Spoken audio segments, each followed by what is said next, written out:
You just spent $2,000 on a new couch. You have the cash. You pay the credit card bill the second it arrives, avoiding all interest. 2 days later, your credit score drops 25 points. You did everything right, but the algorithm punished you anyway because you paid on your due date instead of your statement date. If you would rather be handed the answer than sit through a lecture, subscribe. It is free and it is less effort than the rest of this video. The setup. My wife Sarah walked into the kitchen last Tuesday holding her phone like it had salted her.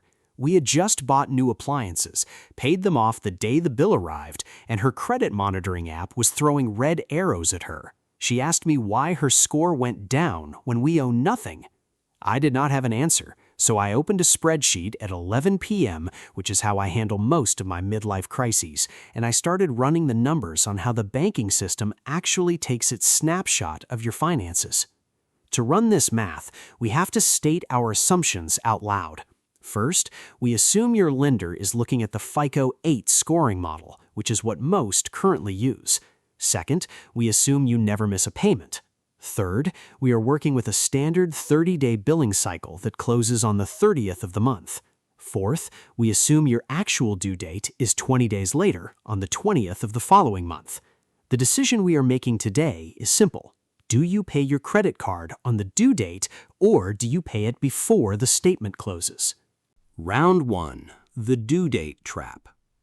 We're trained from a young age that the due date is the most important day in our financial lives. If you pay by the due date, you avoid interest and late fees, which is true. But here is the friction point.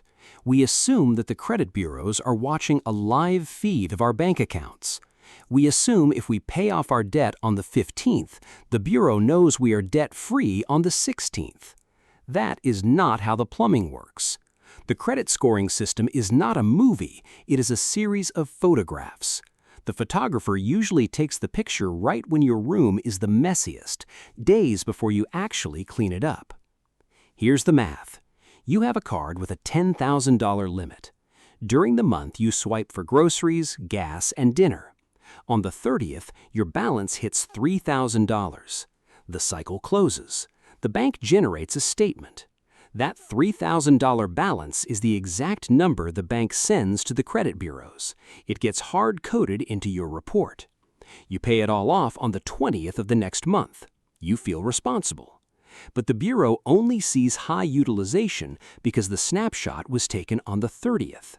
You were living in real time, but your credit score is living on a 30-day delay. Score at the end of round 1, the bureau 1, you 0. Round 2, the panic zone. 30% of your financial reputation is based on one math problem. This is almost entirely driven by your credit utilization ratio. Utilization is just simple division, your current balance divided by your credit limit. Nearly 1/3 of your financial reputation is based solely on how much of your available credit you are using right now. The scoring models generally hate anything above 30%. That is the first major cliff. If you cross 50%, you look like a crisis. If you max it out near 100%, your score goes into free fall.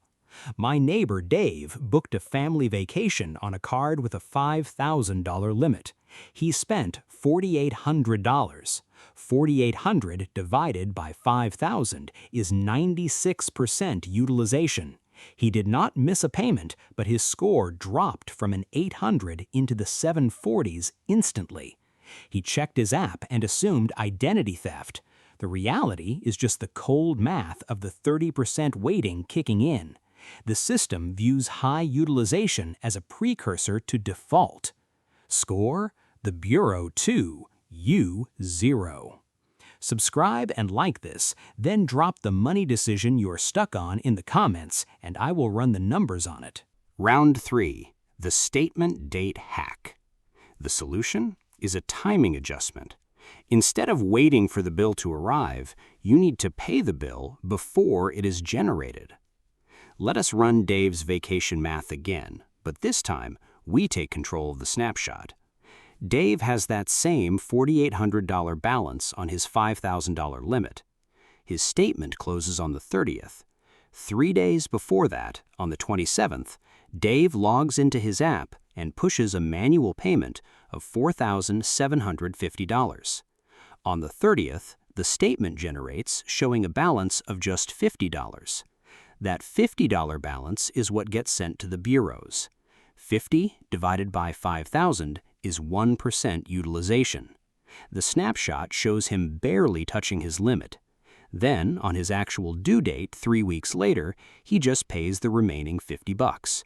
He manipulated the data reporting by moving his cash 48 hours early. Score, you won, the Bureau 2.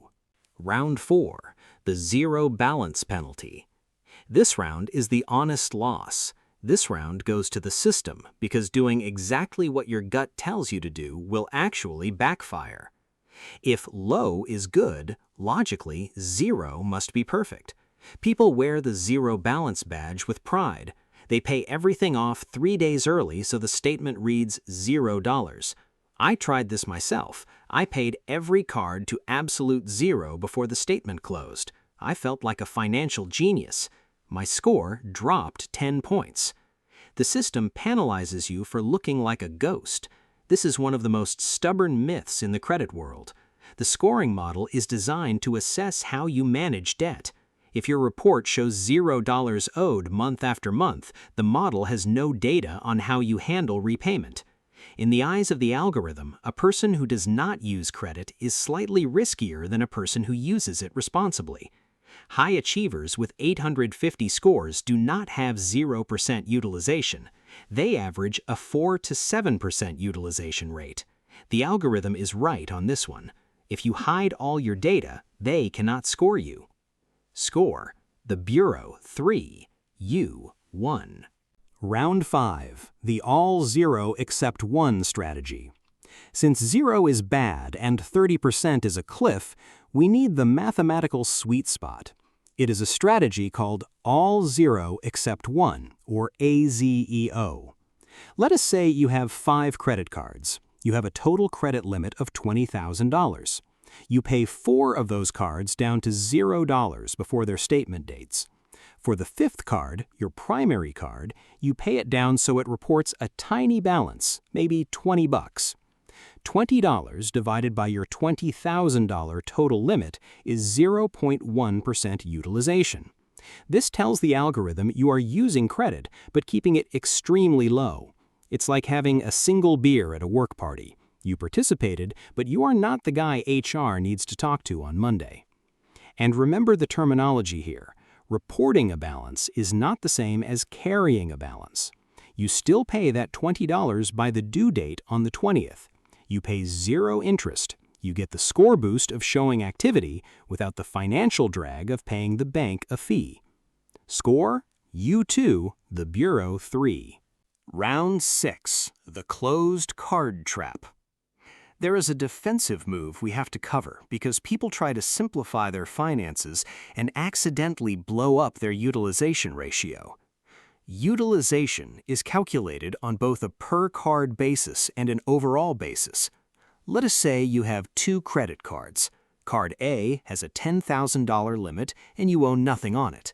Card B has a $10,000 limit and you owe $5,000. Your total limit is $20,000. Your total debt is $5,000. Your overall utilization is 25%. You are in the safe zone. You decide you hate having too many accounts, so you close Card A. You remove $10,000 of available credit from your math. Your total debt stays the same, but your total limit drops to $10,000. Your utilization just spiked to 50% instantly. Your score drops, and you did not even spend a dime. The math says you keep old cards open. Put a small recurring subscription on them, like Netflix, set it to autopay, and let them pad your utilization numbers. They're the ballast keeping your ship steady. Score, you 3, the Bureau 3. Round 7, the memory eraser. Here is the best news in the entire spreadsheet under the current system. Utilization is what we call memoryless. A missed payment haunts you for 7 years, but in the most common scoring models like FICO 8, as soon as a new balance is reported, the old one is entirely forgotten. If you were at 90% utilization in January and your score tanked, but you pay it down to 5% in February, your score will bounce back as if the 90% never happened. You can fix a utilization issue in 30 days or less. But here is the new threat that will eventually kill this hack entirely. Newer scoring models like FICO 10T and VantageScore 4.0 use trended data. They look at your balance history over the last 24 months. If you constantly run up huge balances and hack them down at the last second, trended data remembers. Moving forward, the natural low utilization strategy will be the only future-proof option. But for now, under FICO 8, you have a memory eraser. Score, you 4, the Bureau 3. We have a winner. To maximize your credit score right now, turn off autopay for your primary card, manually pay the balance down to 1% of your limit 3 days before the statement closing date, and then pay the remaining few bucks on the actual due date. The condition where this flips, if you are not actively applying for a mortgage or a car loan in the next 60 days, or if your lender upgrades to FICO 10T trended data, this hack is a waste of your time. Just keep your natural utilization under 10%, leave autopay on, and let your score fluctuate naturally. We call this the 10% Autopay Buffer. Set up your card to auto-pay the full balance, set a spending alert at 10% of your limit, and only do the 1% manual hack if you are applying for a mortgage within 60 days, the 10% Autopay Buffer. Set up the 10% Autopay Buffer and the algorithm will work for you instead of against you. Once you get your credit score perfectly optimized, you're going to get approved for loans you might not actually need.